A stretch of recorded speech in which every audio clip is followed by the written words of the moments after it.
कहानी उस घर आता था। लेकिन फिर अरे शिखा बेटा, तू रसोई में क्यों घुसी रहती है? जा, रोटी मैं बना लूंगी। नहीं माँ जी, आप बैठिए, बस सारा खाना बन ही गया है। श्वेता को बोल देती हूँ, वो खाना लगा देगी सबका।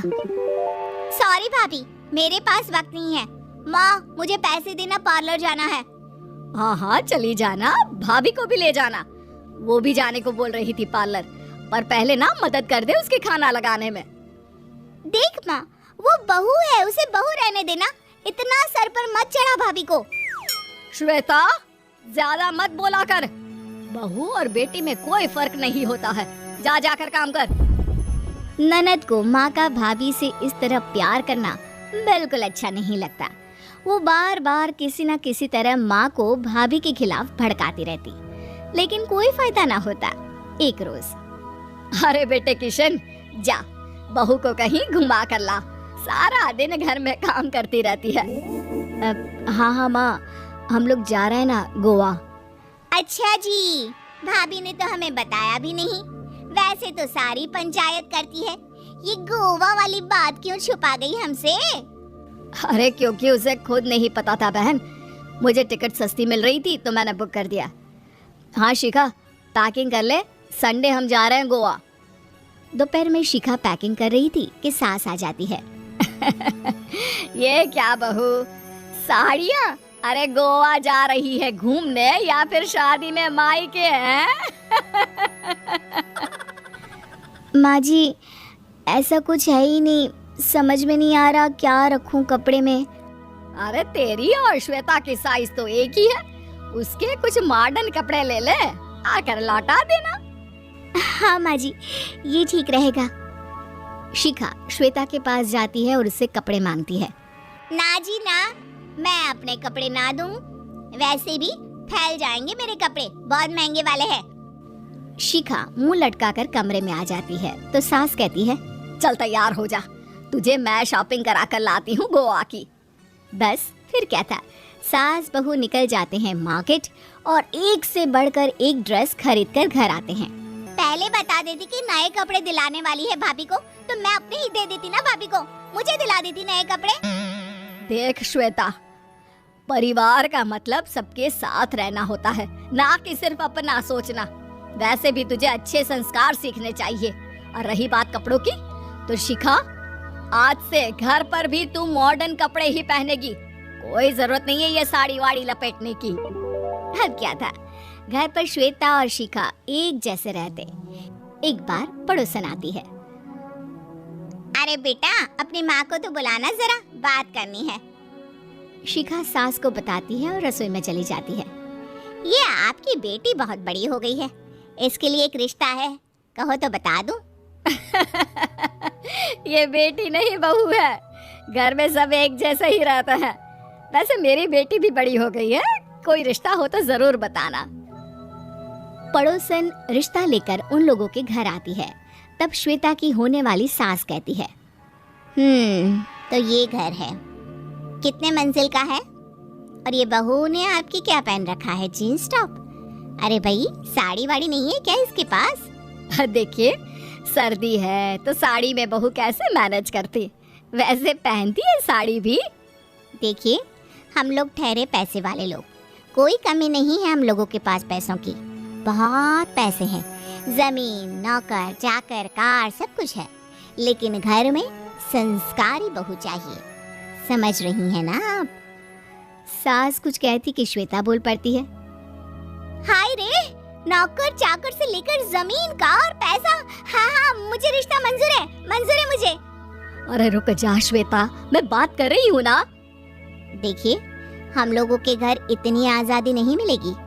अरे हाँ कर देना माँ, हाँ कर दे जल्दी से। सास क्या करती, बेटी की शादी ऐसे घर में कर देती है जहाँ ना उनके विचार मिलते हैं और ना ही आचार। शादी के बाद एक रोज फोन पर, श्वेता बेटा, एक बार घर आ जा, बहुत दिल करता है तुझे देखने का। माँ, वो घर पर बहुत काम होता है, कैसे आऊँ? बड़ा घर है, लेकिन आने जाने वालों की लाइन ही लगी रहती है। बेटा, मैं तो जानती थी उस घर का हाल, लेकिन तू ही नहीं मान रही थी। माँ देख, हर घर का यही हाल है। तेरी बेटी को यहाँ घूंघट हटाने की परमिशन नहीं है और एक तरफ भाभी स्कर्ट पहनकर घूम रही है। बेटा मुझे क्या पता था कि मेरी बेटी को ससुराल के नाम पर पिंजरा मिल जाएगा। अच्छा माँ, फोन रखती हूँ, सास को गर्मा गर्म रोटी खिलानी है। तुम लोगों की तरह नहीं कि एक रोटी बनाओ, एक सब्जी बनाओ, फिर सारा दिन फ्री होकर घूमो। सास फोन तो रख देती है, लेकिन सोच में पड़ जाती है कि एक तरफ बेटी जिसे कोई आज़ादी नहीं, वहीं दूसरी तरफ बहू जिसे देखकर लगता ही नहीं कि उसकी शादी भी हुई है। अगले रोज। शिखा, अरे ओ शिखा। हाँ माँ, क्या हुआ? कुछ चाहिए आपको? मैं जिम जा रही थी। जिम के कपड़ों में बहू को देखकर सास को घूंघट में अपनी बेटी का ख्याल आता है। देख बहू, घर में बहू की तरह रहा कर। इतने टाइट कपड़े पहनकर जिम जाना पसंद नहीं मुझे। जा जाकर रोटी बना। रोटी? माँ अभी तो शाम के 6 बजे हैं, इस वक्त रोटी? अब क्या मेरे खाने पीने पर भी पहरा है? अरे जब मर्जी तब मैं अपने घर में खा भी नहीं सकती क्या?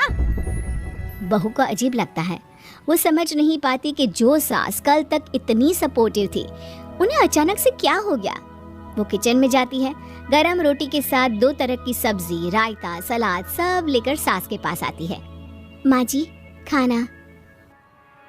इतना सारा खाना? राक्षस समझा है क्या मुझे? रोटी मांगी थी मैंने गर्मा गर्म बस। पर माँ जी, रोटी खाती किससे आप? सब्जी तो बनानी थी ना। अरे भूख मर गई मेरी तेरी बहस से। जा जाकर काम कर, अंदर पूरी रसोई साफ कर। बहू अंदर चली जाती है। थोड़ी देर में श्वेता घर आती है। अरे शिखा, जल्दी से चाय ला, पकवान बना, मेरी बेटी आई है। अरे नहीं नहीं माँ, ड्राइवर बाहर खड़ा है। मैं तो घर का कोई सामान खरीदने के बहाने यहाँ आ गई हूँ, मुझे जाना होगा।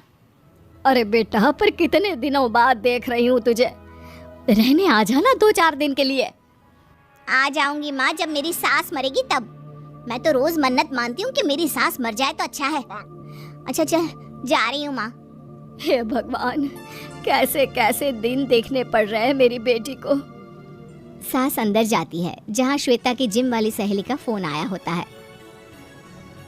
क्या बात है, आज जिम नहीं आई? अरे पता नहीं यार, आज माँ को क्या हो गया अचानक। पर खैर कोई नहीं, लगता नहीं कि मैं अब जिम आ पाऊंगी। शिखा स्पीकर पर बात कर रही थी, जिसे सास सुन रही थी। यार ये सास ना होती ही ऐसी है। मैं तो कहती हूँ बुढ़िया जल्दी मरे और तू आराम से जिए। शिखा को सहेली की बात पर गुस्सा आ जाता है। माँ के मरने की कौन सा बच्चा दुआ मांगता है मोहिनी? आगे से ऐसी बात मेरे सामने मत करना। हमारे घर की शोभा ही माँ है। क्या हुआ जो थोड़ी शक्ति दिखा रही है? उसमें भी कोई ना कोई उनकी भलाई ही होगी। मैं तो कहती हूँ भगवान मेरे जैसी सास सबको दे, जो सिर्फ माँ की तरह है। सास वाली तो कोई बात ही नहीं है उनमें। सास ये बात सुन रही थी।